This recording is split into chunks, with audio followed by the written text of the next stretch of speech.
धाबेजी special economic zone का संग बुनियाद रखने की तकरीब का इनेकाद किया गया। तकरीब में वजीर खारजा बिलावल भुट्टो जरदारी ने बतौर मेहमान खुसूसी शिरकत की। तकरीब में सरकारी अफसरान और मुख्तलिफ सनतों से ताल्लुक रखने वाले ताजिर, सरमायाकार और सिफारतकारों ने शिरकत की। तकरीब का आगाज वजीर खारजा बिलावल भुट्टो जरदारी ने मनसूबे की नकाब कुशाई से किया। तकरीब में मनसूबे के फवायद और खुसूसियात से मुताल्लिक आगाही दी गई। सनती इंफ्रास्ट्रक्चर, बिला तात्तुल इफादियत, पायदार तर्ज अमल और मुलाजमतों से मुताल्लिक ब्रीफिंग दी गई। इस मौके पर वजीर आला सिंध सैयद मुराद अली शाह ने अपने खिताब में कहा, धाबेजी मंसूबा $5 अरब की सरमायाकारी और 1 लाख से ज्यादा मुलाजमतें पैदा करेगा। धाबेजी स्पेशल इकनॉमिक जोन मंसूबा पब्लिक प्राइवेट पार्टनरशिप का एक अजीम मंसूबा साबित होगा।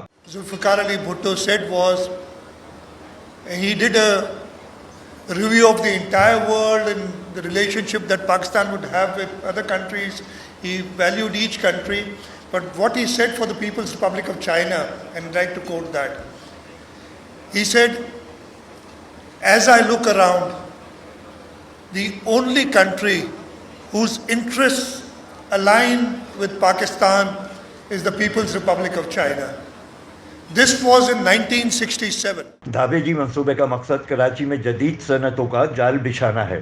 Afzal Khan, C110 news, Karachi. C110 news, खबर की असल खबर।